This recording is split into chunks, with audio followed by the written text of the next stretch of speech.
berikutnya atau slide berikutnya. Yang tadi kan struktur pesan, yang sekarang kita masuk kepada daya tarik pesan atau message appeal, ya, appeals, ya. Nah, atau daya tarik pesan, ya. Fear, threat, appeals, penampilan pesan yang menonjolkan unsur-unsur, ya, ancaman, bahaya atau hal yang menimbulkan rasa takut. Ini tergolong ke dalam misalnya fear, ya, threats, appeals, ya.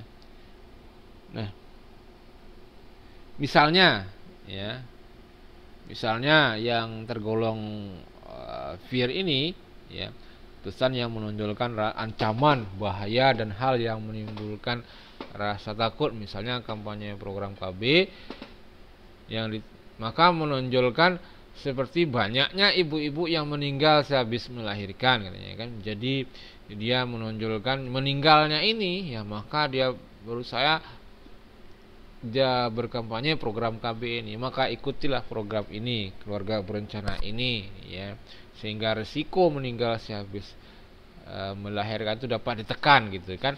Ini yang negatifnya yang ini, ya. Jadi menonjolkan bagian-bagian yang negatifnya, ya. Seperti yang lainnya, gitu kan. Susahnya mencari pekerjaan, ya. Kemudian kesulitan dalam ekonomi rumah tangga, gitu kan. Misalnya kalau dia tidak mengikuti program KB, memiliki banyak anak, kemudian penghasilannya yang tidak cukup, sehingga susah, ya, susah memenuhi kebutuhan ekonomi rumah tangga, ya. Bagaimana menyekolahkan anak, bagaimana memberikan pendidikan yang layak, kemudian makan yang bergizi kalau memiliki banyak anak, sedangkan penghasilannya terbatas, gitu kan. Hal-hal yang negatif yang ditonjolkan, intinya fear ini, ya, atau hal-hal yang menimbulkan rasa takut lah, ya.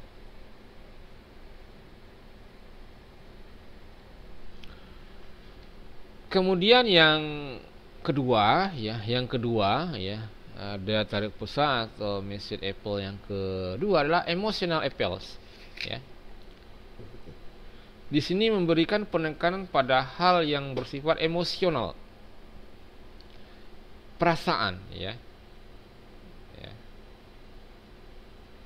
Misalnya, ya, kesedihan, keindahan, rasa sayang, seksual dan lain-lain sebagainya, ya.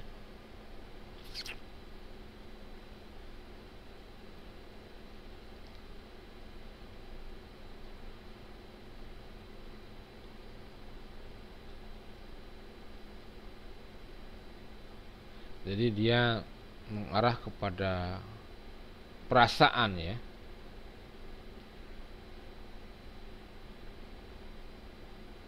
Bisa bersifat humor, ya. Kalau humor berarti bukan sedih, berarti gembira, ya. Contohnya misalnya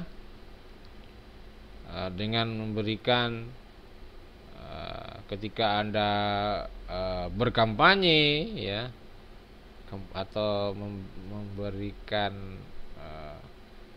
kampanye sebuah produk, gitu kan. Anda memberikan gambar-gambar yang lucu, ya, atau gambar atau foto-foto tokoh, ya, yang terkenal atau pelawak, gitu kan, yang menimbulkan suasana lucu, ya. Ini masuk kepada emotional apples, ya. Ya, dimana yang penting Anda ingat di sini adalah berhubungan dengan emosional atau perasaan, ya. Perasaan, ya.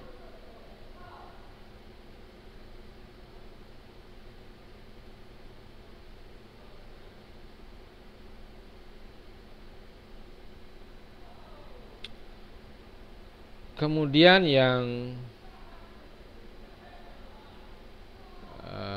Selanjutnya adalah rational appels, ya. Rational appels ini adalah mengutamakan yang logis dan faktual. Logis dan faktual. Logis misalnya program KB, ya. Logisnya apa? Kan logis dan faktual. Kalau program KB kan sedikit anak 2 anak, maka sedikit pengeluaran, ya. Ya, faktualnya, logis dan faktual, misalnya kalau anak banyak otomatis pengeluarannya lebih banyak. Anak sedikit maka pengeluarannya lebih sedikit. Ya. Ini logis dan faktual, ya. Ini rational appels, ya.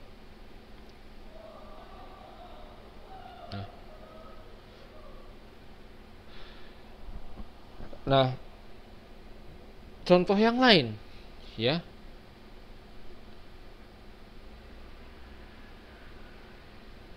Program pendidikan, ya, logis dan faktual, ya. Anda berpendidikan tinggi, gitu kan?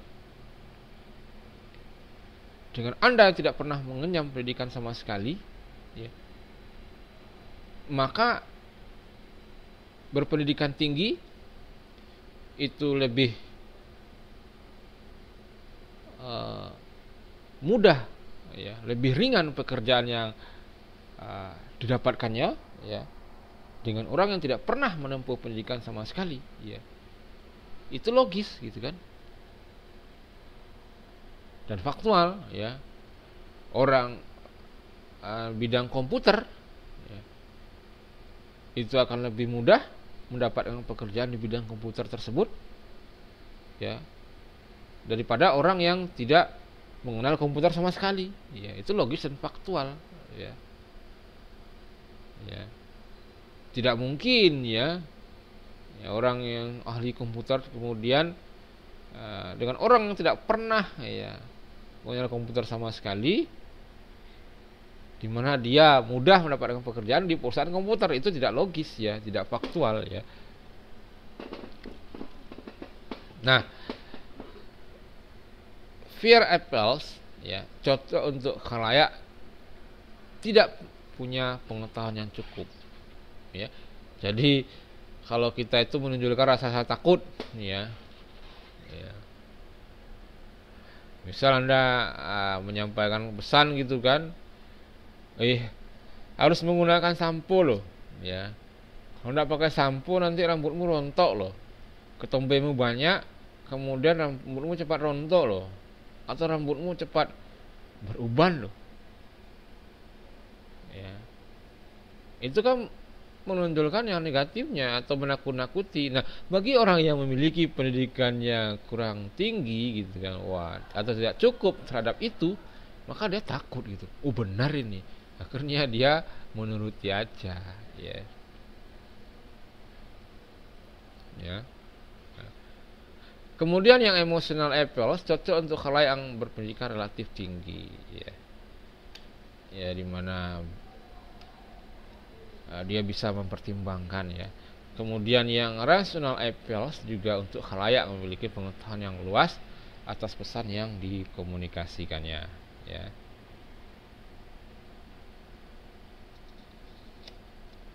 Ya. Nah, kemudian kita lanjutkan, ya, ke slide berikutnya.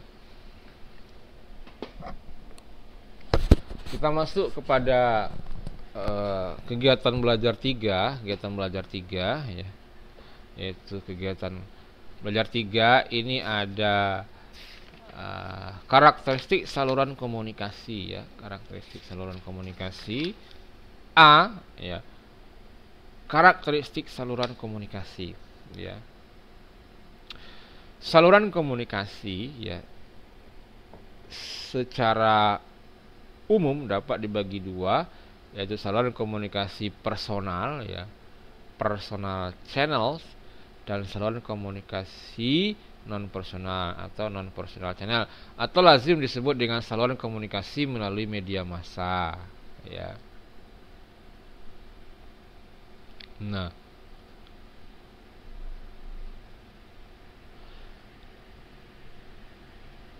saluran komunikasi personal lebih persuasif dibandingkan dengan media massa karena langsung, lebih rinci, keterlibatan khalayak yang tinggi ya.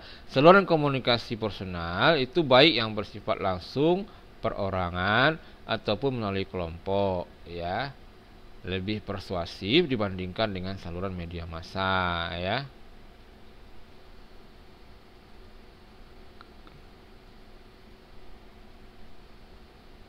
Kenapa ya?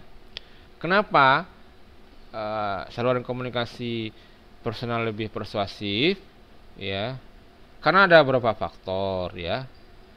Pertama ya, penyampaian pesan melalui saluran komunikasi personal dapat dilakukan secara langsung kepada khalayak yang dituju ya. Bersifat pribadi dan manusiawi ya. Kemudian yang kedua, penyampaian pesan dapat lebih rinci ya, lebih fleksibel, disesuaikan dengan kondisi nyata khalayak tersebut ya. Nah, kemudian yang ketiga, keterlibatan khalayak tersebut cukup tinggi ya. Kemudian yang keempat, pihak komunikator atau sumber dapat langsung mengetahui reaksi atau umpan balik daripada si penerima ya. Kemudian yang kelima, pihak komunikator atau sumber dapat segera memberi penjelasan apabila terdapat kesalahpahaman atau kesalahan persepsi dari si penerima.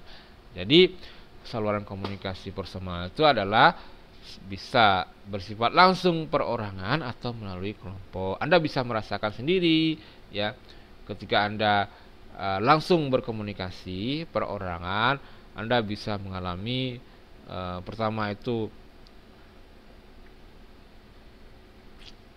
langsung kepada khalayak yang Anda tuju ya. Kemudian Anda bisa secara rinci, kemudian keterlibatan si penerima itu tinggi ya. Kemudian Anda bisa melihat umpan baliknya dari jawaban dari si penerima. Kemudian Anda juga bisa menjelaskan kembali kalau yang penerima pesan ini kurang mengerti atau kurang paham dengan apa yang Anda maksudkan. Itu dinamakan dengan saluran komunikasi personal ya. Anda bisa merasakan sendirilah ya ketika Anda berkomunikasi secara personal ya. Apapun materinya ya, pasti 5 unsur ini Anda akan lalui ya.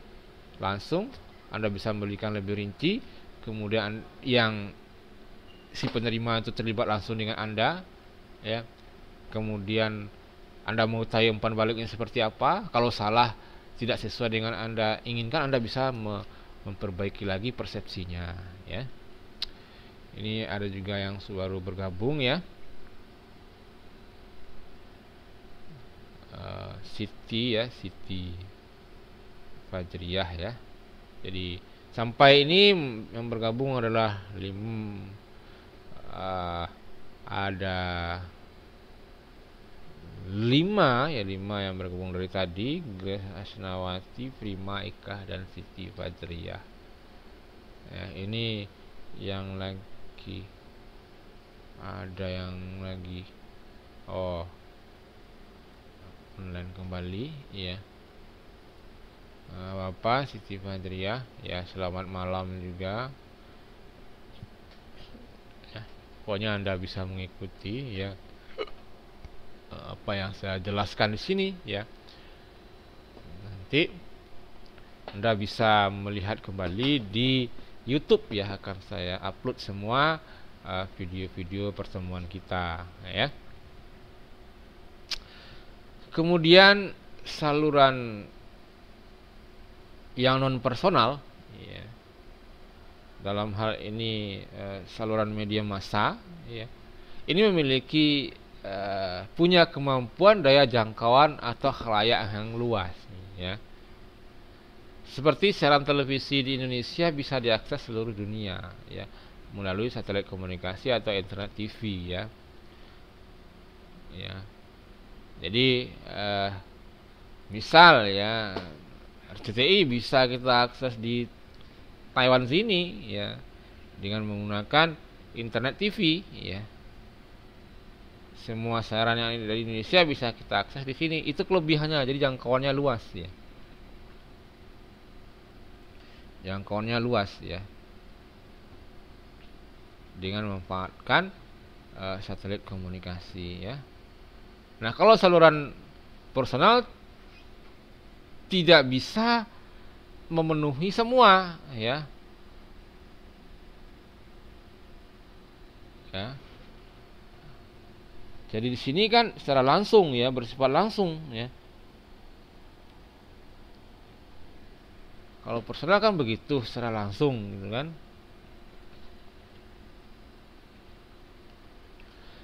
Kemudian dampaknya pasti ada ya. Dampak penyampaian pesan melalui media massa hanya menyangkut kognitif saja ya.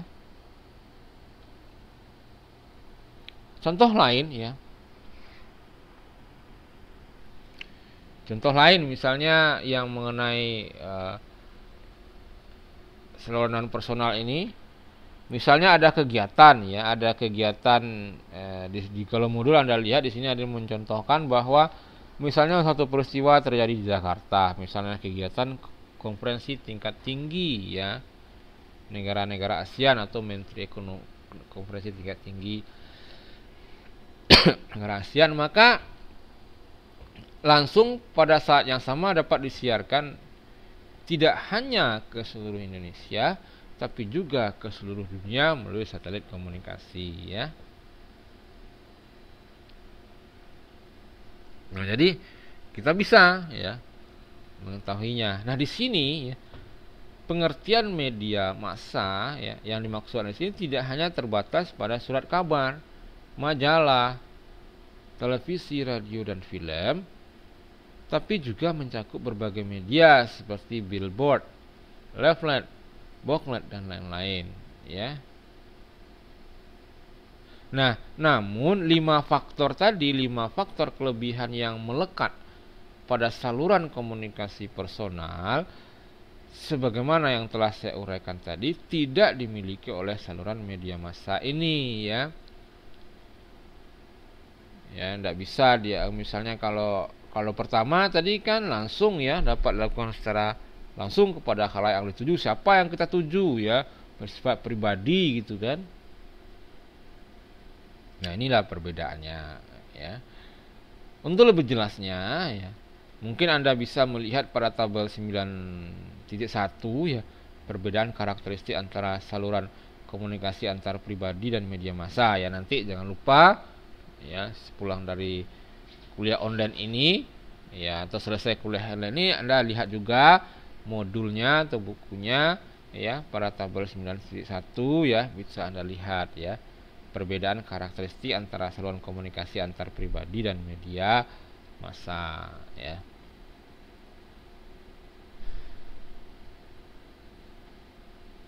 Nah, di sini ya kalau Anda lihat nanti tersebut bahwa untuk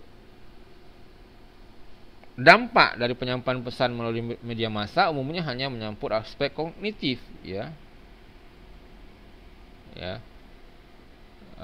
Lazimnya hanya menitik beratkan pada upaya pembentukan kesadaran, pengetahuan, ingatan. Misal pengetahuan, misal diadakan konferensi tingkat tinggi di Jakarta membahas ini gitu kan.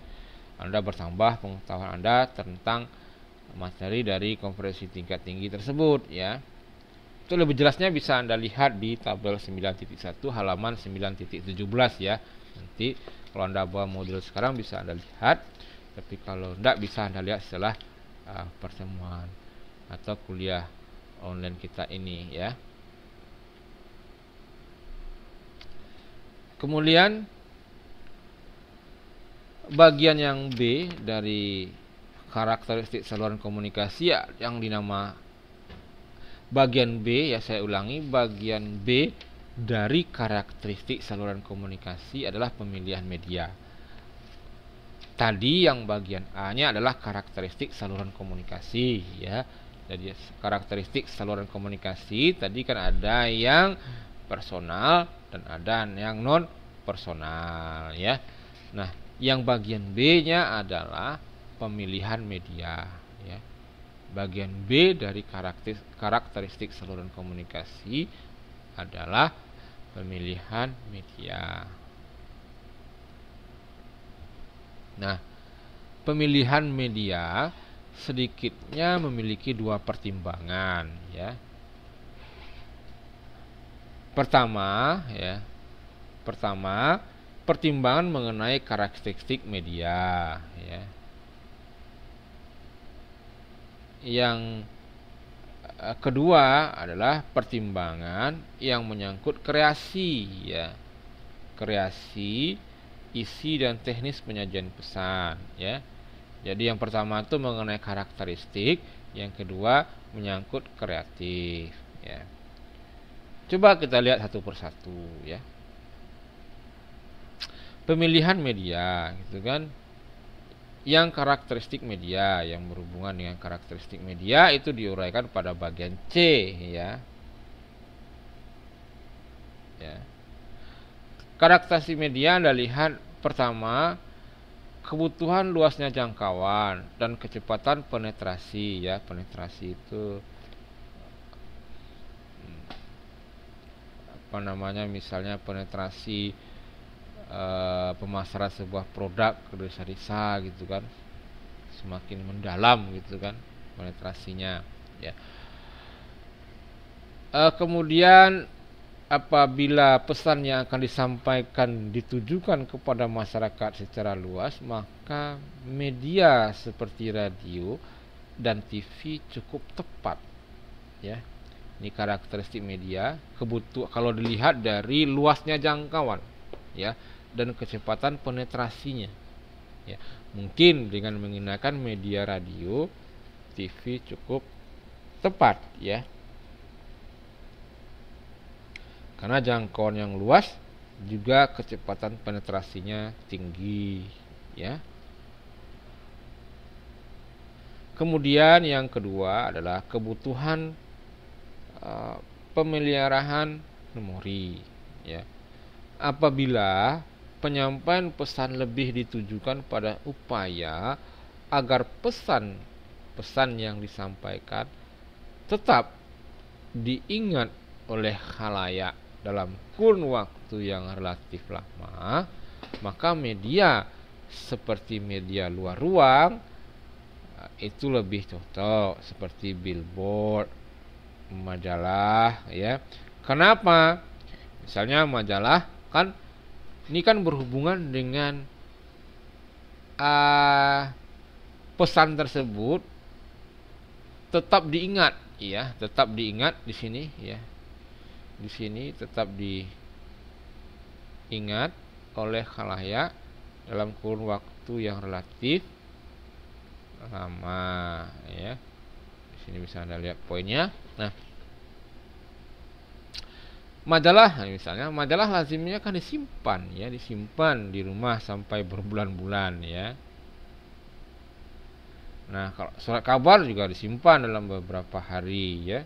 Apalagi billboard, ya, dapat dipasang sampai bertahun-tahun, ya, sehingga khalayak itu dapat mengingat dalam kurun waktu yang relatif lama. Ini kalau berhubungan dengan kebutuhan pemeliharaan memori, ya.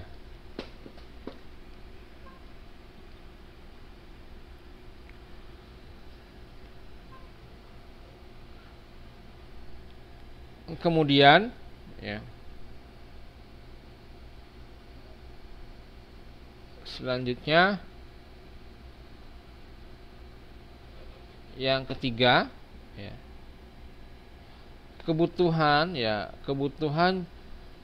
jangkauan khalayak yang selektif, ya. Maksudnya apabila pesan-pesan yang disampaikan dimaksudkan untuk kelompok-kelompok masyarakat atau segmen tertentu, ya, majalah, ya, maksudnya begini, ya. Apabila pesan-pesan yang disampaikan dimaksud untuk kelompok-kelompok masyarakat atau segmen-segmen tertentu, maka media seperti surat kabar dan majalah mungkin lebih tepat, ya. Ya, jadi artinya di sini maksud saya itu apabila pesan menyampaikan untuk kelompok atau segmen tertentu ya, maka majalah mungkin lebih tepat ya, karena ada segmen-segmennya tertentu ya. Misal ya, kalau kita ingin mengiklankan mengiklankan produk-produk kosmetik, mungkin lebih tepat Anda ditempatkan di majalah wanita ya. Tidak tepat nanti menempatkan iklan-iklan kosmetik itu di majalahnya anak-anak ya. Majalahnya anak-anak itu tidak tepat ya, karena ini berhubungan dengan jangkauan khalayak yang selektif ya. Nah, ini gampang ini ya. Saya berikan contoh, misalnya ini jelas istilahnya pada segmen tertentu ya. Kalau Anda ingin mengiklankan kosmetik, mungkin majalah wanita tepat untuk menempatkan iklan tersebut ya. Kalau Anda menempatkan iklan kosmetik itu di majalah anak-anak SD ya, majalah anak ini tidak tepat ya, tidak tepat kalau seperti itu ya. Nah, coba ini yang baru bergabung Siti ya, coba berikan contoh yang berhubungan dengan yang ketiga ya. Jadi kebutuhan jangkauan khalayak yang selektif ya. Jadi apabila pesan yang kita sampaikan dimaksudkan untuk kelompok-kelompok masyarakat atau segmen tertentu ya. Jadi majalah tersebut harus disesuaikan dengan segmen. Contohnya di sini majalah wanita, tepatnya untuk iklan kosmetika ya. Coba Siti, mana nih Siti?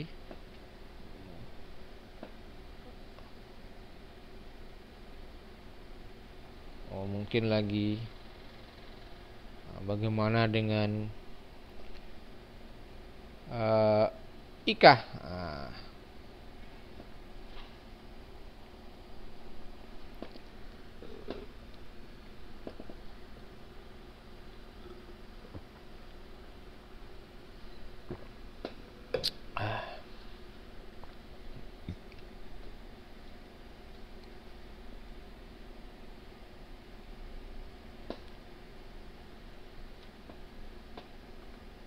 Wah, lagi ada gangguan mungkin ya.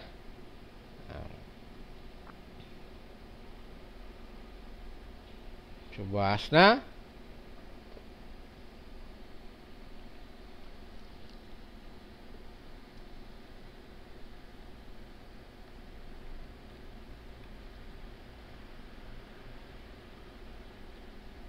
Asna bisa dengar suara saya dengan baik ya.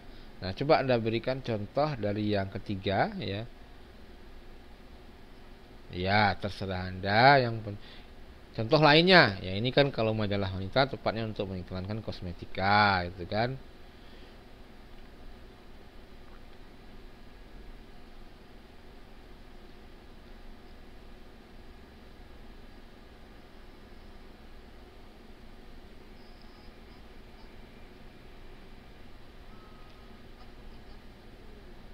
Hmm. Hmm.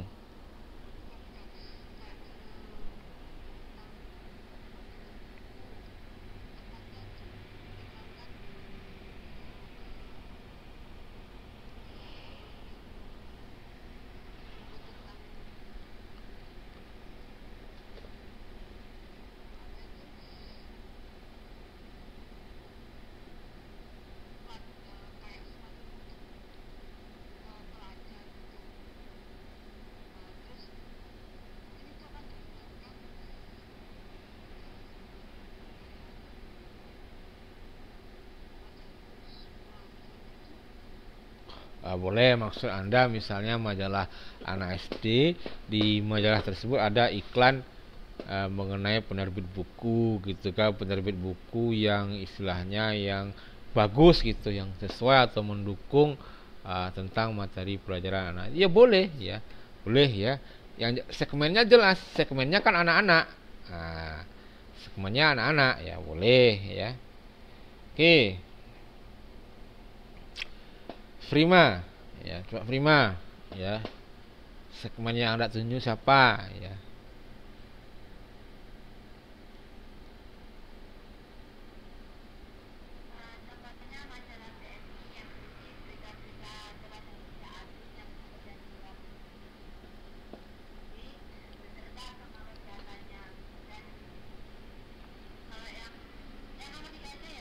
Iya, ya. Nah, apa yang ingin Anda sampaikan? Pesannya apa? Iklannya apa? Terus di mana tempatnya gitu. Sesuai enggak segmennya gitu loh. Kalau di sini kan misalnya segmennya wanita gitu kan, maka Anda iklankan di iklan kosmetika di majalah wanita.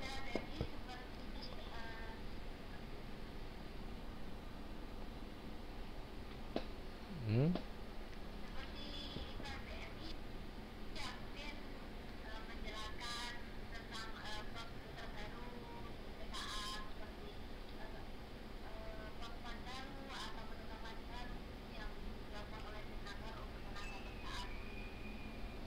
Oh, iya.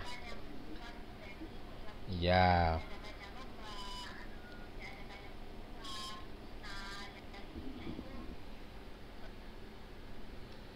Oke, ya. Ya, boleh ya.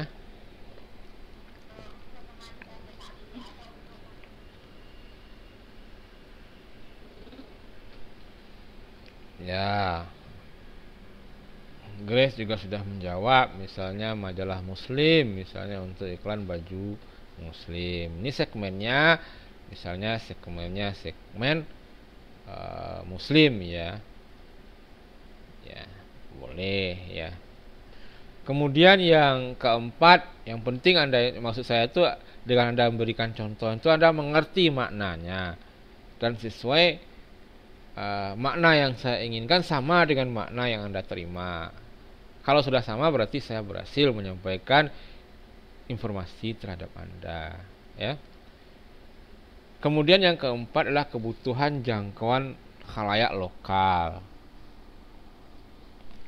Nah, di sini maksudnya adalah apabila khalayak sasaran yang ingin dijangkau bersifat lokal, ya.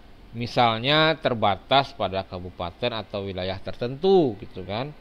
Maka penggunaan media seperti stasiun radio lokal ya itu mungkin lebih efektif dan lebih cepat ya, karena dia terbatas di suatu wilayah, kabupaten atau wilayah tertentu. Maka radio lokal akan lebih tepat gitu kan, informasi cepat sampainya ya, karena sifatnya lokal ya. Nah, kemudian yang selanjutnya adalah kebutuhan frekuensi tinggi ya. Artinya apabila pesan-pesan yang disampaikan membutuhkan frekuensi penyampaian yang tinggi, maka penggunaan media seperti radio dan media luar ruang akan lebih cocok ya. Jadi membutuhkan frekuensi penyampaian lebih tinggi, tingkat keseringannya ya. Ya. Itu tinggi ya, bolak-balik disampaikan, maka media radio ya dan media luar ruang akan lebih cocok ya. Ya kalau Anda dengar itu iklan sebuah produk itu kan berulang-ulang disampaikan melalui media ya, media televisi maupun media radio ya itu berulang-ulang. Nah, frekuensinya tinggi. Nah, itu media radio dan media luar ruang ini lebih cocok ya. Itu maksudnya. Kemudian kita masuk kepada karakteristik kreatif ya. Karakteristik kreatif